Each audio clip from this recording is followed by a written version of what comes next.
Hello, hello, and welcome to today's Search Engine Journal webinar. It's Wednesday. Happy to have you here, or if you're watching on demand later, still happy to have you. I have Chris Sosnowski. Did I get that right, Chris? That's right. Yes, SEM consultant at Redesign. And today he is going to be talking about 2024 top PPC tactics. Whew, sometimes words are hard. And ways that you can triple your leads on Google Ads. Personally, I love PPC. I love local. So I'm really excited to get into this, and I'm not going to take up too much time. But Chris, thanks for being here with us today. Definitely. Thanks, Heather. Really excited to get into this. We got some great content. Everything we're going to talk about today is very actionable and has been pulled from real results, real examples, real experiences, and things that we've seen in real accounts. So excited to get into it. Perfect. I love that. So I'm definitely going to cut this as short as I can. If you don't know me, I am your host, Heather Campbell, the Director of Marketing here at SEJ. I've got Jonathan in the background with me for any tech support that you need. Please use the chat box to let us know where you're coming in from today. And if you need it, we do have closed captioning. It's the little CC in the top right of your screen. We will do Q&A at the end of the presentation. So if you have questions for Chris, please leave them in the Q&A tab. If you see something that you like, give it a little upvote, that little thumbs up, and that lets us know that more of you out there are interested in that question. At the Q&A, we will, we're going to take that at the end of the Q&A, we're going to jump to a quick survey. If you have a minute, it only takes a second. Just lets us know how today's webinar went, excluding the intro. And with that, I'm going to kick this over to Chris. Chris, take it away. Awesome. Thank you, Heather. All right. I'm excited to get into tripling your Google Ads local leads. So let's get started. A little bit more about myself. I've worked in the PPC space for 8 years. I've worked with accounts as big as ones that spend $250 million with a B dollars per year on PPC, and accounts as small as ones that spend $500 a month. So I've worked across a wide variety of sizes and a wide variety of industries. But today we're just going to be talking about local leads. So whether you're maybe a home service provider, you're a restaurant, you're a salon, many, many more things. We're going to talk about tactics that you can use to drive more leads locally. And as Heather mentioned, I'm with Redesign. We work with small and large businesses across a number of digital marketing needs, but I'm specifically in charge of the PPC team. So let's go ahead and get started. And just a reminder that there are a couple polls throughout. So it's awesome if you guys participate in these because it helps us kind of change what we talk a little bit about based on your answers. So when those polls come up, we'll let you guys know and go ahead and let us know your answers based on those polls. And instead of just throwing a bunch of data at you, what we've done is broken this down into 7 chapters. So how to utilize your data, how to create an effective account design, how to craft compelling ads and landing pages, how to actually launch and scale your ads once you've launched, how to interpret Google's recommendations and their guidance, how to unlock hidden value, and then how to enhance your ads with local service ads in your Google business profile. And then as Heather said, we'll finish with some Q&A. So why am I talking about this? Why am I talking about local service, local Google ads? Well, it's because I remember how hard it was launching a campaign and seeing bad results, or seeing bad results and not knowing what to do. So maybe I'd read articles, I'd try out new things, I'd ask other people, or maybe I'd just watch it and hope that it gets better on its own. And I've even worked with accounts where we expect big results. We feel so confident that it's going to work well. We feel like we're copying the best plan there is, and it falls flat. Or we've invested thousands and it's still not working. Very stressful, not fun. And that's what I want to help you guys avoid. I want you guys to learn from my mistakes and then also learn from the common mistakes that we see when we take over accounts, because we take over or audit a lot of accounts. And so we have a really good perspective on what are very common mistakes. So this presentation is for you, maybe if you're just starting out. If you have a lot of experience with PPC, there are also going to be great tips in here for you. If maybe you're an agency and you work with a lot of local businesses, there's going to be tons of information in here that's really helpful, regardless of how you interact with local PPC. All right, so let's go ahead and get into it. The first thing is utilizing your data. Everybody knows about data. Everybody says, You need to have good data. You need to learn from your data. You need to get into your Google Analytics and understand what's going on. The problem is so many people don't do it. Everybody knows it about this and everybody hears about this, but so many people don't do it. And at Redesign, what we tell people so often is you need to create feedback loops. So what's a feedback loop? A feedback loop is something that lets you know if you spend a certain amount of money on Google, what is that actually going to result in for your business? If you spend 10K on Google ads, how are you sure that that money is not being wasted? Sure, we have conversions and conversion value within the Google Ads console, but what's actually the value of those conversions? Are those resulting in high value appointments? Are those resulting in leads where you're actually showing up at the person's house to do service? Is it actually resulting in foot traffic that drives revenue for your restaurant? You need to create a feedback loop so you know exactly the money that you're spending on Google Ads is turning into revenue. So if you guys drive calls, which a lot of local businesses do, especially in the home services or lawyers or salons or things that you're trying to drive appointments, calls can be very valuable. And so one way that we love to create a feedback loop, if you like calls, is through a platform called CallRail. And what CallRail does is allows you to listen to your calls and determine the value of the calls that you've driven. So we'll set this up on Google Ads. You can set it up on Facebook, any of your marketing channels, as well as your website, and listen to the calls and give them a thumbs up or thumbs down and determine if they're actually valuable for your business. So crucial to set this type of thing up. Here's another example. This is through the app called Service Titan, so specifically for home service pros. And what they do is they can track every aspect of what happens to a conversion after the customer's converted. So of course it's useful to know that they've driven 329 leads, but what actually happens after that? How many of those jobs booked? How many of those jobs did they go to the person's house? How many of those turned into sold jobs? And once we know that information, we can dedicate ad spend dollars to where we're getting the most valuable leads, where we're actually selling services to the end client. And if we just had the lead data, which is what we have in Google Ads, the conversion data or the conversion value data, that's useful, but it's not going to be as useful as creating this first party data, creating these feedback loops. And here's a screenshot of what you might see in the Google Ads console. You know, it's somewhat helpful. We can see how many appointments were booked. We can see how many calls there were. We can even see how many first-time phone calls there were via CallRail. But it's still not as valuable as having first-party data where you can go and validate the value of each conversion. So here are just a few platforms that we've seen our clients use. HubSpot, very popular one. CallRails, we talked about. Service Titan. Elevar and Stape allow you to do server-side tracking and get that first-party data. Even if all you can use is a Google Sheet or an Excel doc to connect the ad spend dollars to revenue in your business, do that. Do whatever you need to do to get these feedback loops.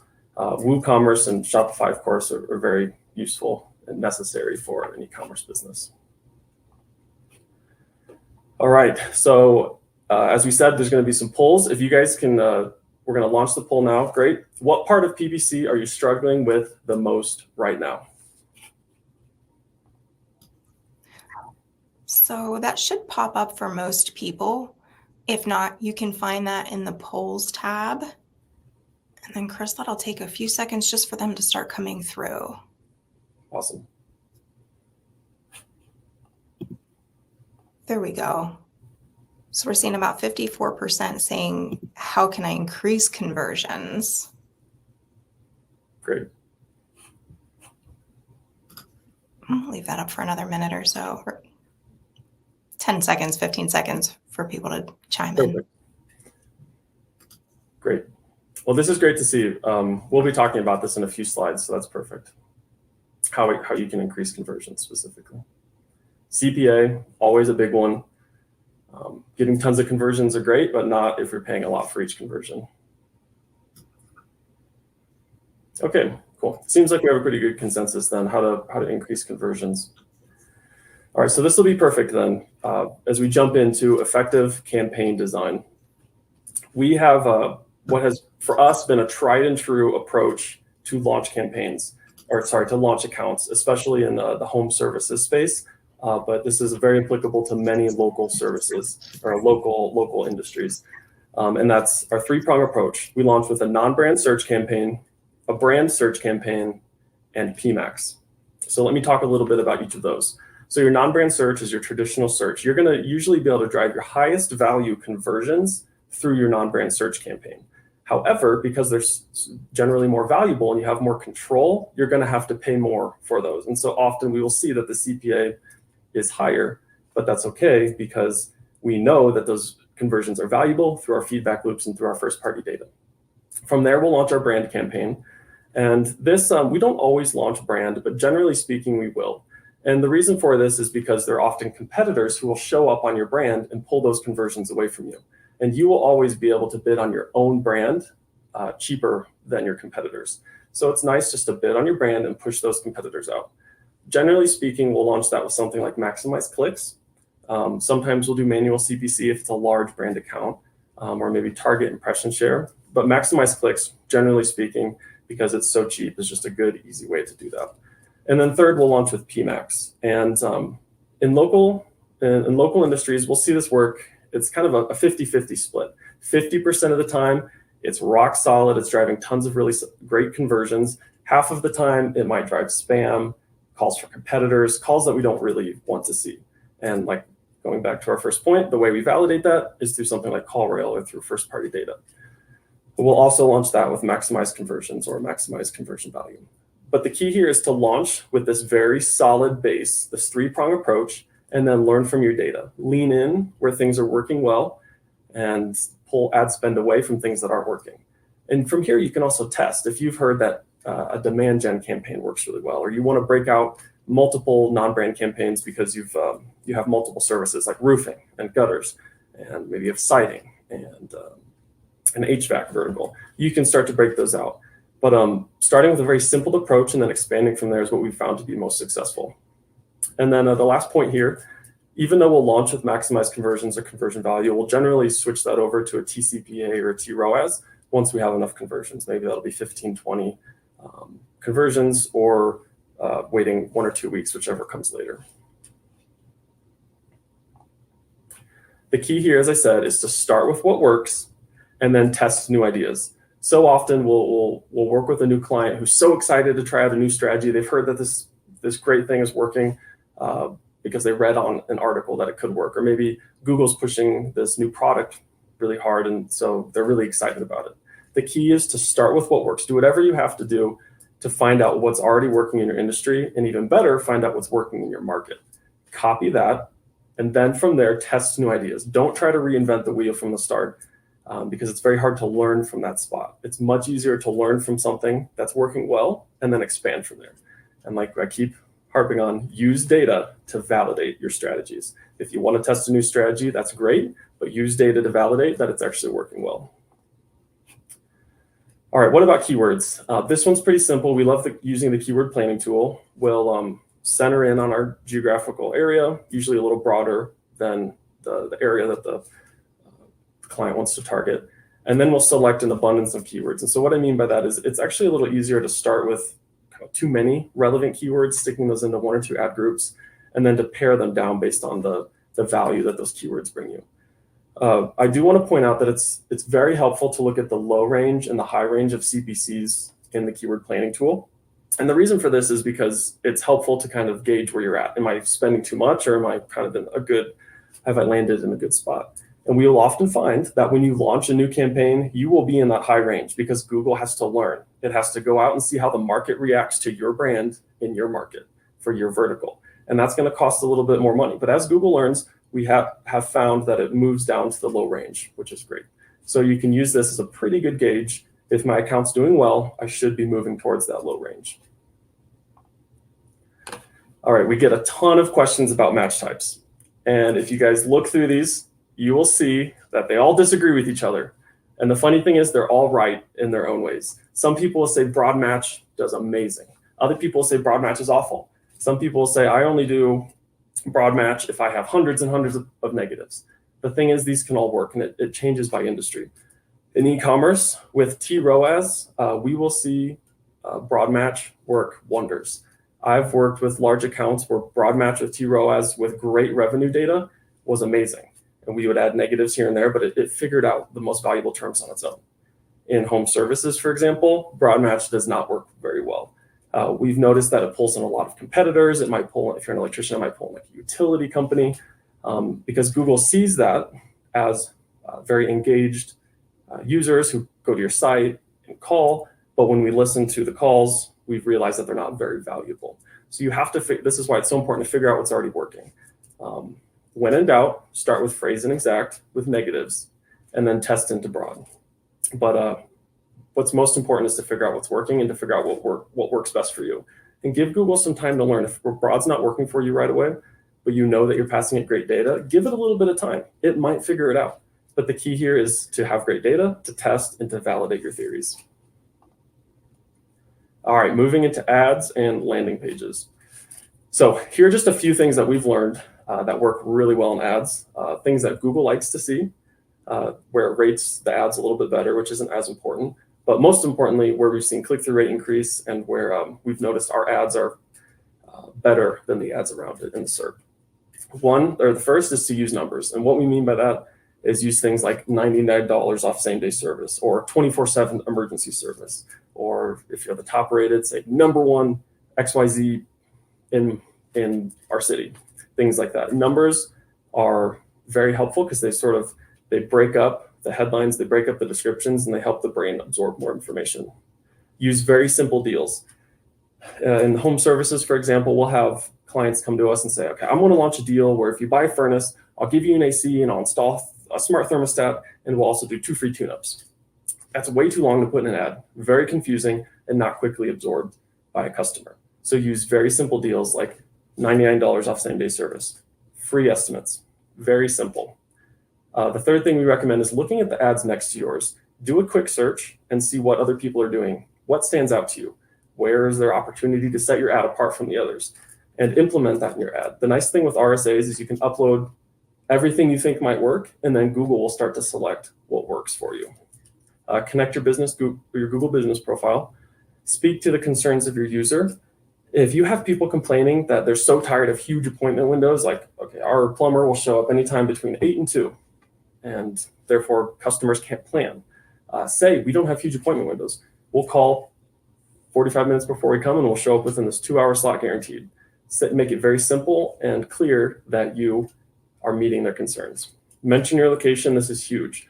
Use location insertion if you have to. Use your state, use your city. Do what you need to do to show that you are local, trusted, near them, and you can respond to them quickly. And the customer's not going to be ignored because you're some large national brand who's going to ignore them or something like that. And finally, if you're uploading photos, make sure you use your favorite photos because Google will pull those in. And if you have lousy stock photos, it's going to pull those in. So make sure you really like the photos that you upload. All right, landing page tips. This is something that is so important, but people overcomplicate it. You don't want to overcomplicate this. You can, like, I love beautiful sites. Beautiful sites will often convert better, they'll work better for you, but you don't need a beautiful site to have a high converting site. And if you have a non quote unquote beautiful site that follows these tips, it can still be a high converting site. So the first thing that we found works really well is to quickly build trust. How do we build trust? Photos, reviews, 5 stars, showing guarantees, showing the list of services that you provide. The key here is just to look like you can help them and don't look like a sketchy site and look like you have experience. Make converting really easy. If you want form fills, put that pretty high up on the page on mobile so that you're telling the consumer, we want you to fill out this form. If you want phone calls or you want them to book an appointment, make that obvious. So it sounds easy and obvious, but so many people don't do it. They'll hide their phone number or they will hide their form. And so it makes it very confusing for a consumer to know how to convert. Add social proof early. If you do have those ratings and reviews, add that very early on the page. Don't stick it at the bottom. And fourth, something that's so easy and so many people don't do this, is add smiling faces. You can see in the 2 examples here, we have a doctor who's smiling. And in the picture on the right, we have kind of this retro photo of a team. It's like a very cool photo. They're all smiling. I don't know why it works, but it signals to the brain that they can be trusted, that they're real people, and it makes you feel more local. All right, so you've launched your campaign. You have great ads. You have a landing page that you feel really good about, but you still want to make sure, how do I scale and how do I make sure I don't get in a situation like I talked about earlier where I've spent $1,000, I've spent 10K, or if you're a bigger account, I've spent 100K, and I don't know if it's going to work. How do we prevent that? So let's go ahead, before we jump into that, let's go ahead and dive into our second poll. How do you measure success in your local PPC campaigns? And again, that should pop out for you, but we'll throw it up here and give it a few seconds to start gathering that data.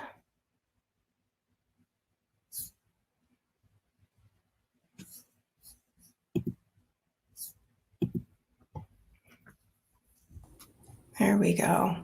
Calls or forms, foot traffic a little bit, some appointments, some downloads. Great. But yeah, mostly calls and forms. Awesome. Well, I'm glad that we ran through those examples for calls and forms.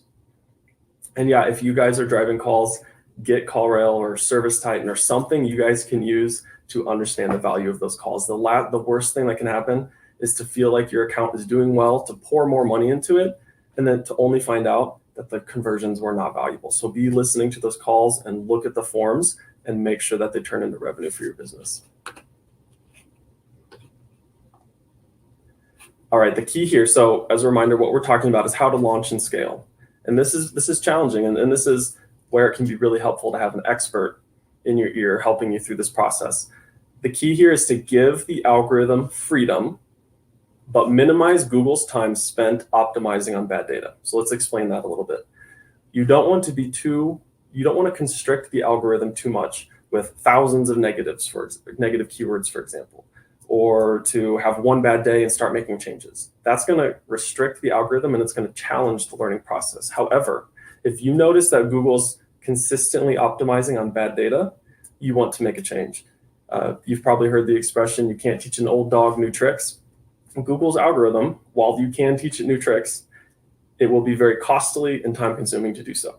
So keep it on good data. And what we mean by good data is if you see that good search terms are coming through, but they're not converting yet, that's good data. Let Google continue to optimize on it.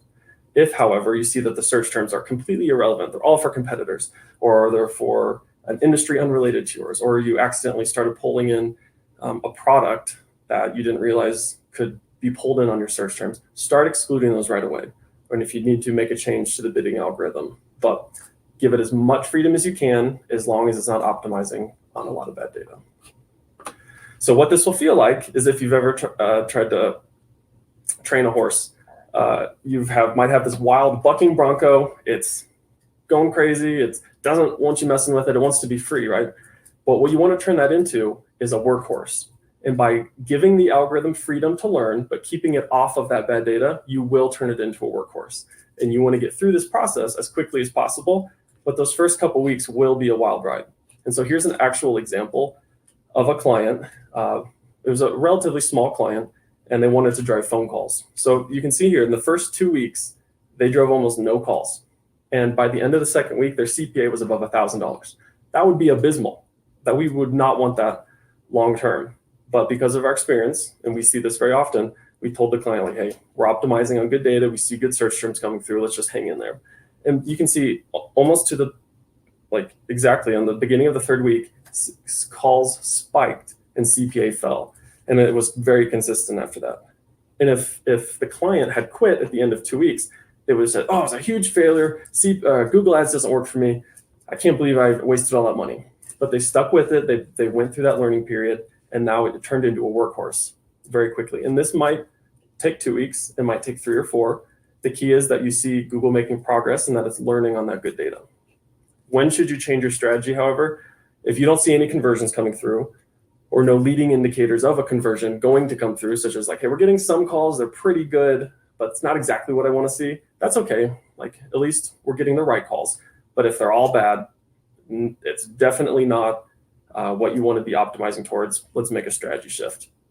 Or if there's no way for Google to know that the calls are low quality, it's that Google thinks it's driving tons of calls, or it's driving tons of website traffic, or it's driving appointments. And so it thinks it's doing awesome. It's going to continue to optimize towards that. And if Google doesn't know those are bad leads, it's not going to figure out that those are bad leads. So you've got to make a manual intervention. So we don't just want to set this bucking bronco loose and like, oh, hope it learns. You want to set some guardrails. And so how do we do that? Well, when you launch, you want to have a very extensive QA. Go through every nook and cranny. Make sure your location targeting is right. Make sure you have good negative keywords. Make sure your landing pages are right. Make sure your landing pages look good. Make sure they look good on desktop and mobile. Here are just a few things that we run through. Make sure your conversions are set up correctly. Your phone numbers are correct. Spell check your ads. Triple check your location targeting. We keep a very detailed change history doc of every single change we make in an account. So if something happens that we don't expect, we can go back and figure out what change led to that bad performance. Check all of your extensions, all of your links, QA your website from multiple devices, review those negative keywords, and search your live ads. We do a QA right when we launch. We do a QA 1 week after we launch. And for every account, every 2 weeks, we do a certain type of QA, and then every month we do another QA. And then we look at the account from a high level every single day. So you can see we're doing a lot. We're not just setting this bucking bronco loose, but we're doing the things we need to do so that if it starts optimizing on bad data, we can catch it very quickly. And that's what you want to do here. We might do our 1 week post-launch and our bi-weekly QA and not change anything. But the key here is we've looked at everything so that if there is an issue, we can catch it and we can make a change. And if you don't believe me, this is what Google says directly. If you set the daily budget a little bit higher, the campaign is likely to find new users more quickly. So that gets to the point of giving the algorithm some freedom. You might think that launching the campaign as soon as possible and making adjustments along the way will save time, but it will actually cost you time.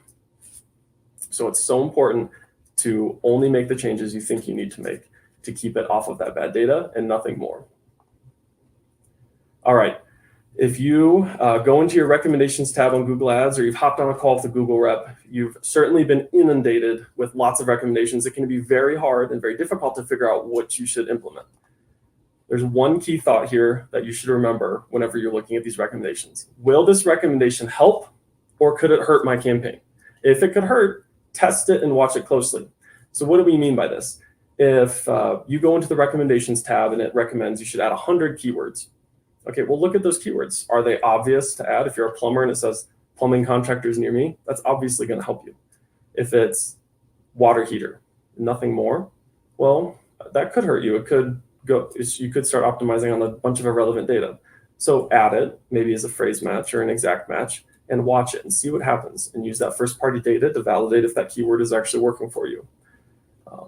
Another example, if Google tells you to increase your budget, that could very well help you. I think a lot of times people hear these recommendations from Google and they're like, oh, Google just wants me to spend more money.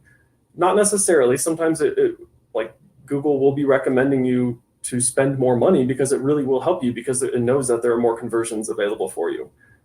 But if there's any doubt, test it. One tip here, in the recommendations tab, click on view recommendation and see why Google's recommending something. If in this situation it's recommending adjusting your budgets, even if you don't have additional dollars, just click into that and understand why Google wants you to increase your budget. Maybe there's a bunch of cheap conversions that it knows it can get you, but it can't based on your current budget. So just understanding why Google's recommending things is so helpful. All right, and the third poll, what brings you guys here today?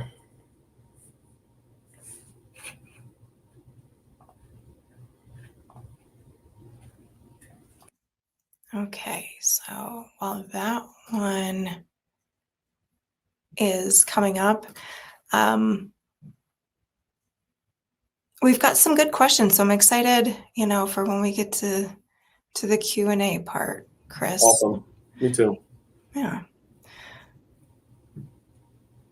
So yeah, it looks like most of them, we got about 50% of our respondents so far saying they're with agencies. Okay. About a quarter of local. So we'll leave that open for another few seconds. Yep.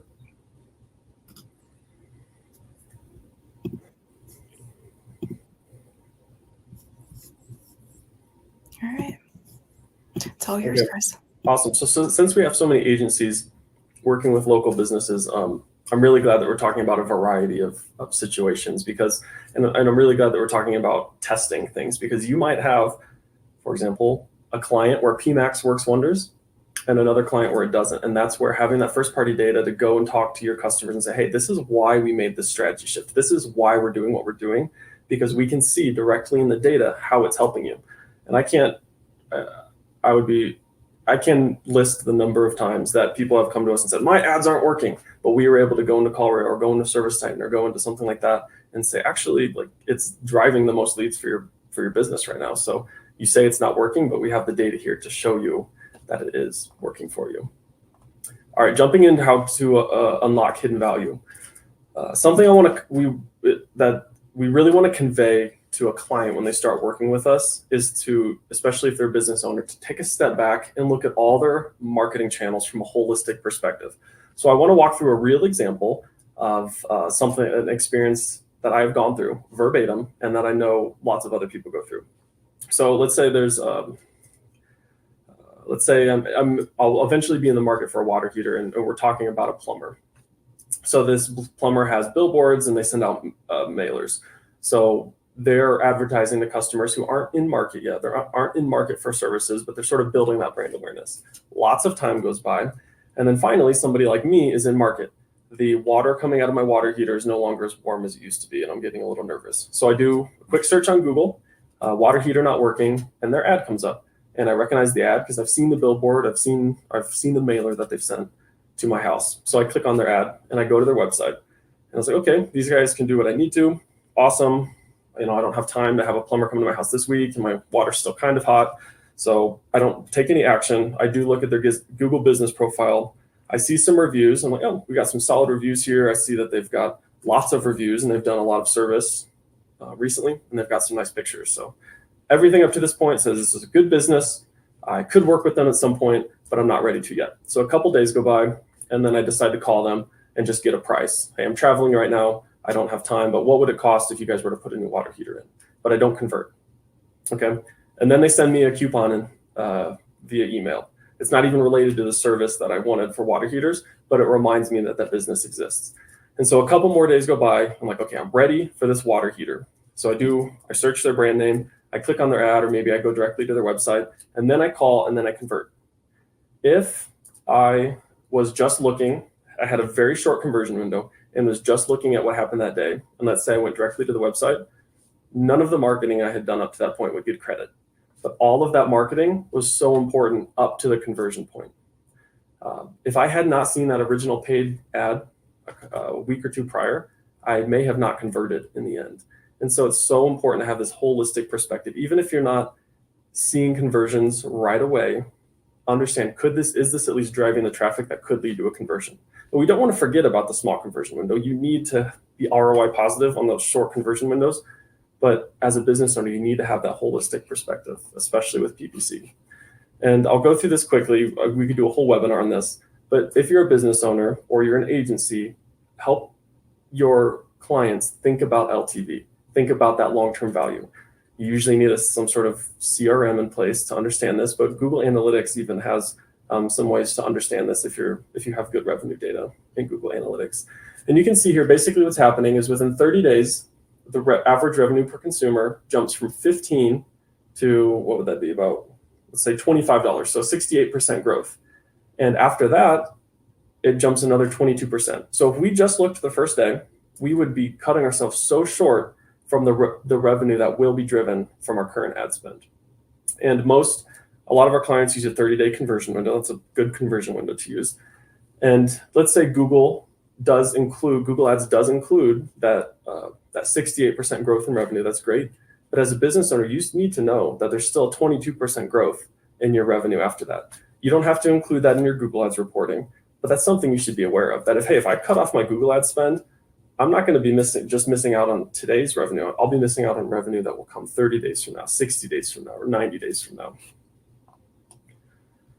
All right, one topic we want to wrap up with. It's so important if you're running Google Ads and you're eligible for local service ads to be thinking about local service ads, and you should very much be thinking about your Google business profile as a local business. So we just have a couple tips here.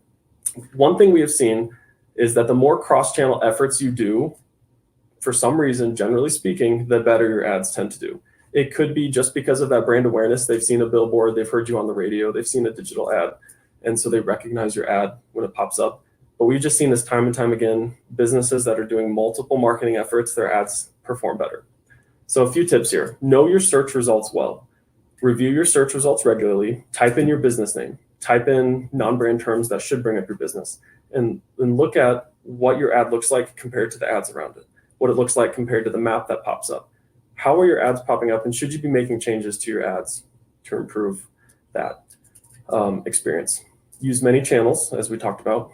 Build brand awareness, as we talked about, whether it takes radio, billboards, mailers, door hangers, going to local events, whatever it takes, build that brand awareness. Have a strong Google business profile. In the example I just walked through, I may have not converted with that business if I had not seen good reviews, or if there are a bunch of bad reviews, or if there were only like 9 reviews. I would say, I thought this was a good business, but they only have 9 reviews. That's kind of weird to me. So build those reviews, have lots of good pictures uploaded, do what you need to do to get your Google business profile in good shape. And do connect your Google business profile and Google Ads, because that will open you up to some new placements. So that actually wraps it up. So I think we're going to jump into some Q&A, right, Heather? Yes, we are. Like I said, we got some good questions. So first question, let me throw this up here for you. I'll remove that. There we go. All right, Chris. So Christy asks, have you seen a shift in performance with the phase out of third-party cookies? If so, what have you found to combat or stay ahead of it? This is a fantastic question. Could be a whole webinar dedicated to this. And yes, we can already see it. I have a number of, a number of Google profiles set up with different browser settings, and some of them have already been opted into this phasing out of third-party cookies. And Google Tag Manager is not working as well or at all. Some of our number swapping is not working. So we are implementing solutions to get around that and to turn our data into first-party data. If you haven't looked into server-side tracking, it kind of depends on your industry on what direction you should go with that. But server-side tracking allows you to put Google Tag Manager directly on your site as first-party data. It does involve some technical setup, but that will help you stay ahead of these changes. Creating your own, we talked about feedback loops a bunch, but CallRail, if on your site, is first-party data. So you can have that number swapping, you can have that data saved for yourself. Continue to stay ahead of all Google Analytics 4 things that you need to do, definitely. So there's a lot. It's a little scary as marketers. We're not going to have as much freedom as we did before, but there's a lot of stuff you can do. But definitely look into server-side tracking. Great. Okay. Here's a very specific question, but let's take a little more generalized approach to it. So is a client that it says the campaign is bringing a ton of conversions, but the client is saying the phone didn't ring. The campaign saying it had 50 plus phone conversions. Have you experienced this on your side before? Yeah, and that's why I start off, I just preach over and over that first party data, those feedback loops, because you will, especially in this agency, you will get questions like this. You can know that you're doing well, and the client doesn't feel it. So you need to have something like CallRail. And in this specific situation, CallRail would be perfect, because you would be able to go through and listen to the calls and say, yeah, you're right, 25% of the calls were really bad. But 25 of these calls were non-brand, incremental, really good leads. So even though it doesn't feel like your phones are ringing, I can show you here that there's an incremental lift that you wouldn't have gotten otherwise. And we're going to work to remove that other 25, those 25 bad conversions. Perfect. So here's one from Kenny. What do you recommend to minimize the spam or bot leads via form submissions and click to calls? Yep, definitely a bad signal to give to Google.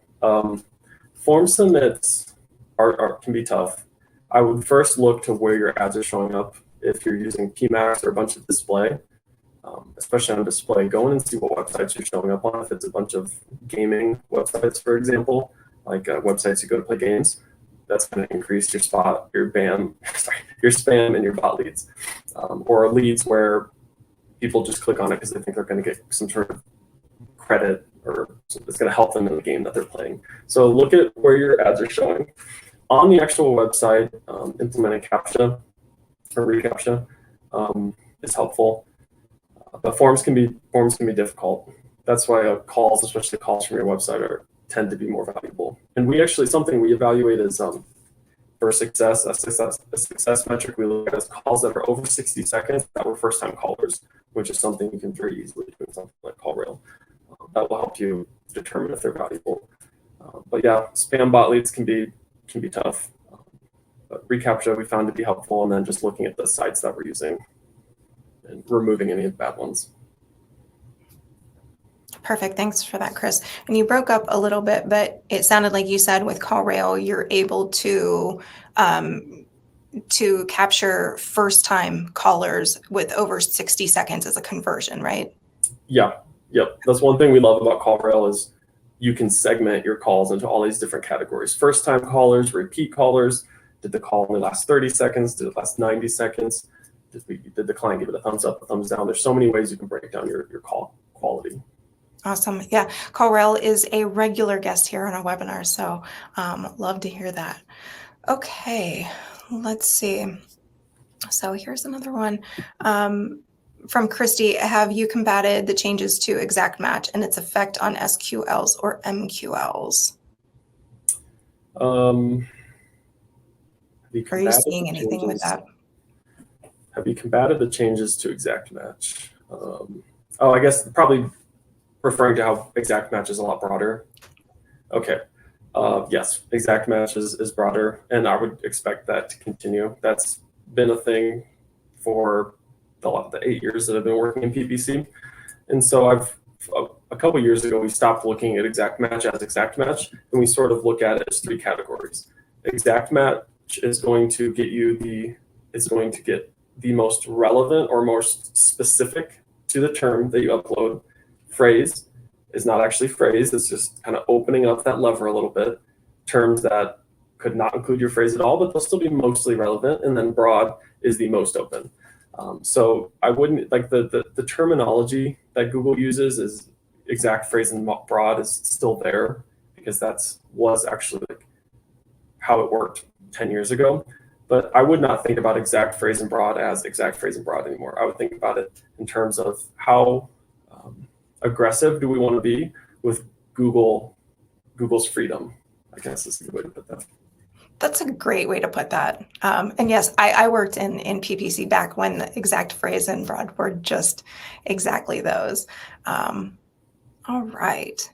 So to that point, when you open up those spigots, right? So Michael asks, how do you go about adding your negative keywords? Yeah, we have a list of keywords that we know are just easy. We might call that the master negative list. Or general keywords, we'll always add those. And then from there, we have we'll start with home services. For home services, we will look at all the competitors in the area, and maybe we'll have a list of 100, 200, and we'll get phrase match negatives from those competitors. For e-com, we will exclude obvious things, like if we don't want to show up on a certain brand and we know our ads are probably going to show up on the brand, we'll exclude those right away. But for a lot of industries, you just sort of have to wait. You have to wait and see what comes through to see what Google's optimizing for you, or what keywords it's putting you on, or search terms it's putting your ads on, and adding negatives from there. It's kind of hard to predict the future and what Google's going to do, and you can do your best, but Google's going to find a way around it. So what we do is respond as quickly as possible, and that's why we do a launch QA and we do a 1-week post QA. And I didn't put it in that slide, but what I'll actually do for new launches, I'll check it every single day. I'll look at the search results every single day to catch a keyword and add it as a negative immediately if we need to. And I would say about 2 weeks in, we start to land in a pretty good spot. I know the search queries were always one of my favorites. Sometimes you got some crazy stuff in there. Right. All right. So Melanie asks about your Google business profile. So is there a way to leverage that when launching local ads? Leveraging. I would just adding it is really the only way you can leverage it. There's not like buttons you can push or things you can change to improve how your ads show up with that, as far as I'm aware. But just adding it is the most important thing you can do. And you'll do that under the if you go into assets, it keeps moving around, especially with the UI change. But if you go under assets where your extensions are and those types of things, there will often be a place in their cup location, and you can add your GEP in there. Great. So let's talk about lead quality. Seeming like 90% of the leads that Ramsey's is getting are irrelevant. Any tips here?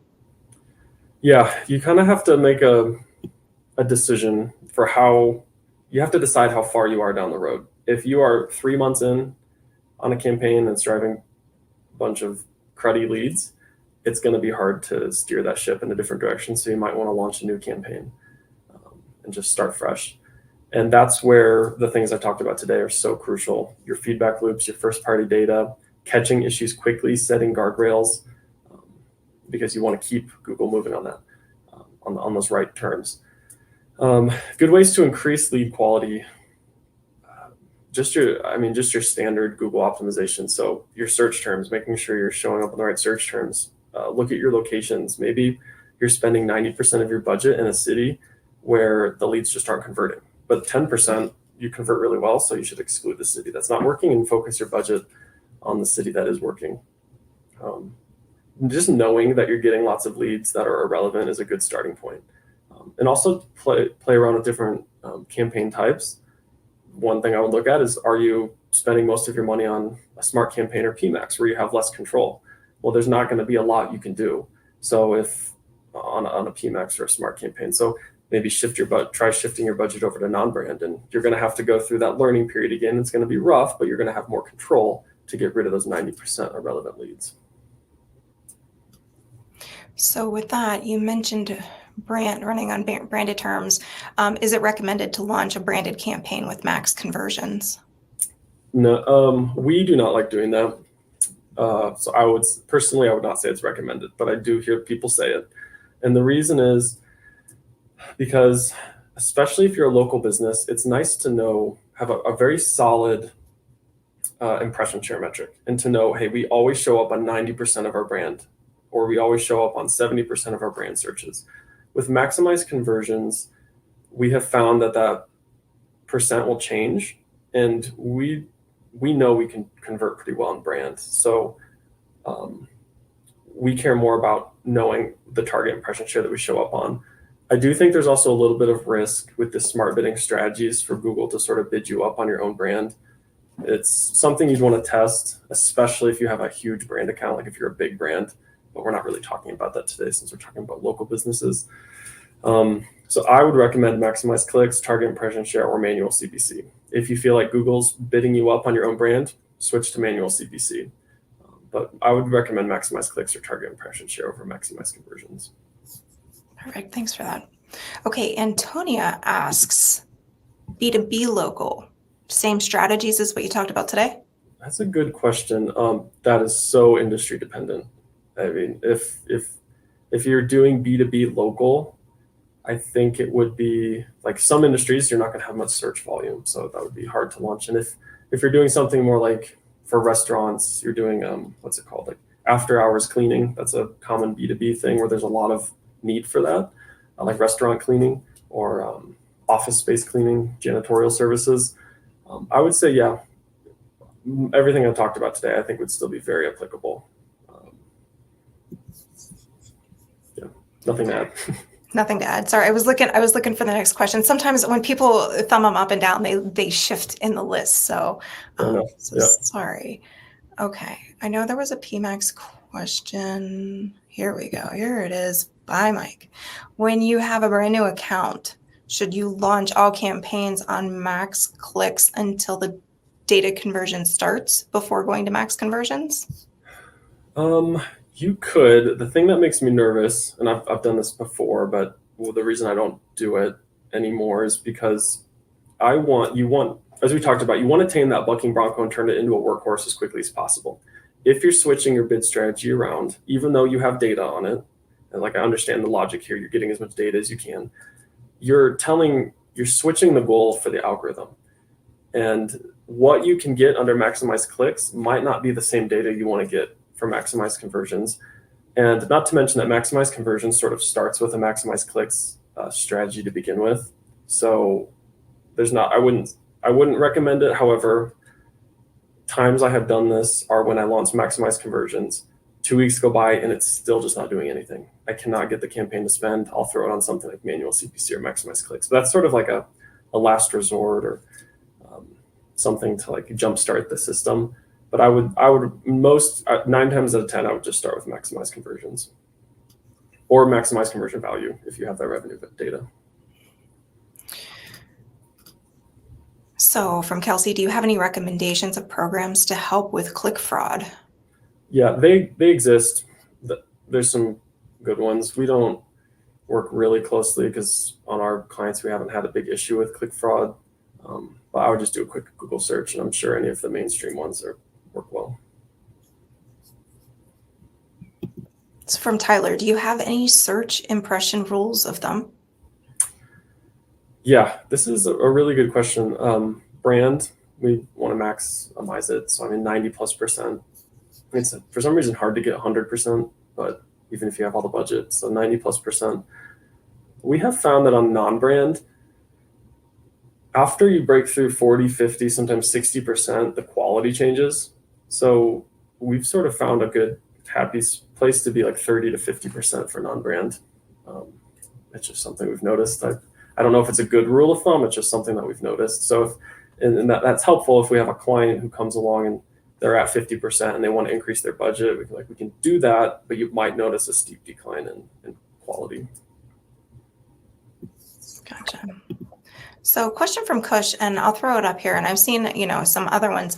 If you can kind of talk a little bit to your ad group strategy. So Kush is asking, is it a good idea to have 41 ad groups in a single campaign? And I know I saw another 2 questions or so floating around about ad groups. So yeah, thoughts here. What I'll say for ad groups are most useful where you want the ad itself to be different. So if let's say you can only afford 1 campaign, and you're serving, we'll go to the B2B example. You have kind of a B2B ad group and a B2C ad group. Well, the language that you want in those ads are going to be different. So that's when it's very helpful to switch out the 2 ad groups. 41 ad groups sounds like a lot, and I don't think I'd be hard pressed to see that would do much better than having like 3 to 5 ad groups and just sticking those keywords together. Yeah, it's another one that kind of depends, huh? So let's see. Let's talk budget. Zachary, what is your best suggestion for effectively budgeting and measuring something like store visits for a smaller store, knowing that Google won't be able to report that back? Yeah, store visits are harder since you don't have that raw digital data like you do with a call or a purchase online. Budget, your biggest suggestion for effectively budgeting and measuring. Okay. Yeah, that's I would say one thing, you want to figure out how to get that raw data. And so let me explain that a little bit. With a store visit, it's going to be hard to know if somebody saw your ad, did that lead to a store visit, especially if you have a small budget. But you want to try to find ways to start validating your spend. So maybe that's a coupon code. Like if you have digital ads, using a coupon code that's specific to your digital ads so that you know if people come in and use that came from an ad. And just like if you're familiar with statistics at all, you want to use a small sample to try to determine the kind of the effects on a whole population. So if you spent $1,000 on local ads to drive store visits, and you see a couple people come in who use the coupon code, you can know that the effect is much broader than that because not everybody's going to remember to use the coupon code or not everybody's going to come in right away. So start finding ways to validate your strategy. Effectively budgeting. So I answered measuring. Budgeting, start with what you can afford and start on the safer end until you figure things out. And as soon as you find something that's working, lean into that and grow from there. Great. Thanks, Chris. Okay. One from Jonathan. How about financial services industries? Because there's a bit of red tape, right? Because of compliance, government regulations, restricting text that they can use. So any suggestions for running Google Ads for finance?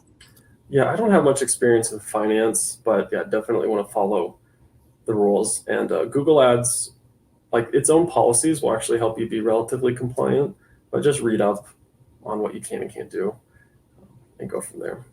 Yeah. All right, from Scott. So I know we talked about, different match types, but are there any metrics that will help you decide if they should be using one or the other? None other than the basic metrics. I would launch with both. I would rarely just launch with exact.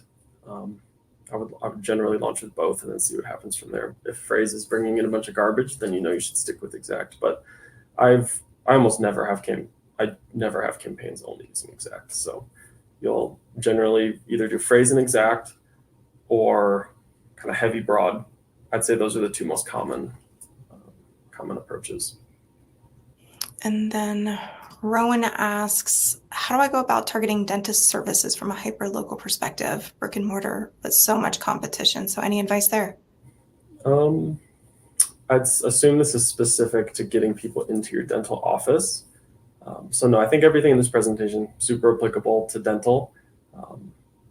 Making sure your Google business profile is in a really good spot, having solid pictures. That's like on the website. That's where you really want to have people smiling. Like I can't think of a more applicable place to have people smiling and happy, especially with people's fear around dentists. Or some, data. That one would be relatively easy to track, I think, because with those ads, they're generally going to be calling or making an appointment pretty quickly. So yeah, I'd say this presentation is very applicable. Don't need too much nuance for dental. Great. And so let's see, Chris, we might have time for just one more question. Do you have any, do you have any search impression? We did that one. I'm sorry. Hold on.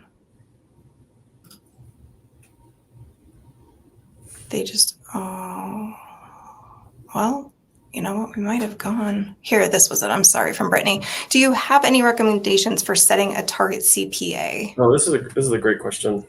Because I talked about setting a TCPA, but not how we go about that. So definitely first wait until you have good conversion data. Even if that CPA is high, wait until you have good conversion data. One thing about maximized conversions or even maximized conversion value, there is an inherent, just based on the definition of maximized conversions, it's built into the algorithm to get you as many conversions as you can, which implies a lower CPA. So it's going to be, just by maximizing conversions, if it has a high CPA, it's not going to be able to maximize conversions. So there is an element of getting your CPA down built into maximize conversions before you even set a target.